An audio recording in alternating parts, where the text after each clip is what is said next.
வணக்கம் நண்பர்களே, நான் செந்தில்வேல். இது மரபுச்செல்வமாம் திருக்குறளை நவீன நோக்கில் நவீன பின்புலத்தில் வைத்து நவீன கவிதையைப் போல வாசிக்கும் ஒரு எளிய முயற்சி.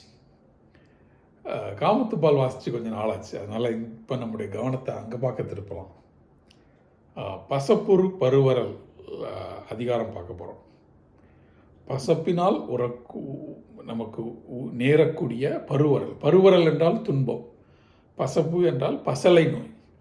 பிரிவினால் தலைவிக்கு வரக்கூடிய பசலை நோய், அது அவளை எவ்வாறெல்லாம் பாடாய்ப்படுத்துகிறது என்று சொல்லக்கூடிய பிரிவின் துன்பத்தை, பிரிவினால் பசலை நோய் வரக்கூடிய துன்பத்தை பேசக்கூடிய, அவளுடைய உடல் எவ்வாறெல்லாம் அழகிழக்கிறது என்று பேசக்கூடிய அதிகாரம்.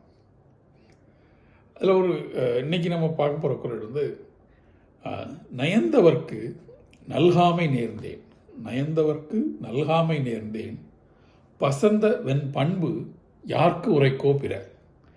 நயந்தவர்க்கு நல்காமை நேர்ந்தேன், பசந்த வெண் பண்பு யார்க்கு உரைக்கோ பிற. ரொம்ப எளிமையான குறள் தான். நயந்தவர்க்கு, நயந்தவர் என்றால் விரும்பியவர், நான் விரும்பியவர், விருப்பப்பட்ட என்னுடைய தலைவனுக்கு நல்காமை நேர்ந்தேன். நல்காமை என்றால் நல்குதல் என்றால் விருப்பம், நல்காமை என்றால் விரும்பாமை, அதாவது பிரிவை நேர்ந்தேன் அப்படின்னு சொல்கிறார். இந்த நேர்ந்தேங்கிற வார்த்தை ரொம்ப அழகான வார்த்தையாக தோன்றுச்சு. ஏன்னா நேர்ச்சை செய்வது அப்படிங்கிறது என்னது? நாளைக்கு நமக்கு ஒன்று வேணும் அப்படின்னா, நான் உனக்கு இந்த சின்ன விஷயத்தை தரேன், நான் உனக்கு ஒரு ஆடு நேர்ந்து விட்றேன், கோழி நேர்ந்து விட்றேன், சாமி எனக்கு இதை பார்த்து பண்ணிடுன்னு சொல்கிறாள். அந்த மாதிரி அவள் கிட்டத்தட்ட தலைவனை கடவுள் போல சொல்கிறார். நயந்தவர்க்கு நல்காமை நேர்ந்தேன். அவர் கேட்டார், கடவுள் என்கிட்ட கடவுள் ஆடு கோழியாக கேட்டார். ஆனால் நானே ஐயா உனக்கு நான் இதை நேர்ந்து விட்றேன், நீ அதை செய் அப்படிங்கிற மாதிரி. பிரிவை நீ இப்போ வச்சுக்கோ, பின்னாடி என்கிட்ட சேர்ந்துரு, நம்ம நல்லா இருக்கலாம். இப்போ கொஞ்சம் சின்ன பிரிவு தானே, பரவாயில்ல நீ வச்சுக்கோ அப்படின்னு சொல்லி தலைவனை பிரிவை கொடுத்து அனுப்பிவிட்டாள். நயந்தவர்க்கு நல்காமை நேர்ந்தேன். தலைவன் ஒரு பிரிவுக்கான, நான் இங்கே போயிட்டு வரேன், இந்த நாடு கடந்து இங்கே போக வேண்டியிருக்குன்னு சொன்னப்போ, ஒரு சின்ன பிரிவு தானே, பரவாயில்ல நான் தாங்கிக்கிறேன் அப்படின்னு சொல்லி, பெருசாக நான் உனக்கு இது வச்சா நமக்கு வாழ்க்கை பின்னாடி நல்லாயிருக்கும், நீ போயிட்டு வா அப்படின்னு சொல்லி அனுப்பிச்சி விட்டுட்டேன். நயந்தவர்க்கு நல்காமை நேர்ந்தேன். பசப்பு பசந்தவன் பண்பு யார்க்கு உரைக்கோ பிற. அப்படி அவ்வளவு விளக்கமாக சொல்லி அனுப்பிச்சேன் நான். பசந்த என் பண்பு, ஆனால் என் உடல் அவனுடைய பிரிவை எண்ணி பசலை நோய் கொள்கிறது. அதாவது மனத்திற்கும் உடலுக்கும் இருக்கிற ஒரு வேறுபாட்டை சொல்கிறார். அவளுடைய மனம் பல கால்குலேஷன் போட்டு நாளைக்கு நல்லா இருக்கும் எல்லாம், இன்னைக்கு நீ போயிட்டு வா அப்படின்னு அனுப்பிச்சி விட்டுருச்சு. ஆனால் அவளுடைய உடல் அதை கேட்பதில்லை. அந்த உடல் அவனுடைய பிரிவினால் இழப்பினால் அவனை தேடி நோய் கொள்கிறது. இதில் பசலை நோய்ங்கிறது நேரடியாக பொருள் பார்த்தீங்கன்னா அது ஒரு வெள்ளை தேமல் அப்படிங்கிற மாதிரி பொருள் கொடுக்குறாங்க, அகராதி பொருள். ஆனால் பசலையும் திதிலையும் பசலையும்னு ஒரு அழகான கட்டுரை ஆசிரியர் ஜெயமோகனோடது இருக்குது.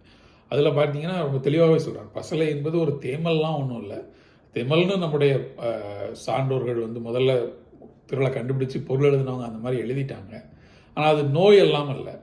ஒரு பெண் அவள் மனம் விரும்பிய காதலனை இழந்து இல்லை அவனை தேடி நிற்கும் பொழுது அவள் உடல் கொள்ளக்கூடிய இயற்கையான நிற மாற்றம் அப்படி தான் சொல்கிறார். பசலைங்கிறது வெறும் அந்த பிரிவினால் அவள் உடல் கொள்ளக்கூடிய சோர்வு, அதனால் அவள் அழகு இழப்பது, அதுதான் பசலைன்னு சொல்கிறார். ஸோ பசலை மூடுகிறது அப்படிங்கிறத கவித்துவமாக தான் நம்ம புரிஞ்சுக்கணும். அவளுடைய உடல் எல்லா இடங்களிலும் அழகு இழக்கிறது. அந்த அழகு இழப்பு என் உடலுக்கு தெரிகிறது, ஆனால் என் உள்ளத்திற்கு தெரியவில்லை. என் உள்ளம் அதை உணரவில்லை. ஏதோ ஒரு கால்குலேஷன் போட்டு நல்ல பெரிய ஆள் மாதிரி நான் அனுப்பிச்சி விட்டுட்டேன். இப்போ என் உடல் பசலை கொள்கிறதுங்கிறத நான் யார்கிட்ட போய் சொல்கிறது? பசந்தவன் பண்பு யார்க்கு உரைக்கோ பிற. யாரிடம் போய் நான் இப்போ இதை போய் சொல்லிகிட்டு இருக்க முடியும்? நான் வேறு வழி இல்லை, நான் தான் இதை அனுபவிச்சாகணும் அப்படின்னு ஒரு தனிமை துயர தன் உடலும் உள்ளமும் ஒரு பிளவோடு செயல்பட்டுட்டதை தானே கண்டுகொண்டு தன்னுடைய ஆற்றாமையை எண்ணி நிற்கக்கூடிய ஒரு அழகான குறள். நயந்தவர்க்கு நல்காமை நேர்ந்தேன், பசந்தவன் பண்பு யார்க்கு உரைக்கோ பிற.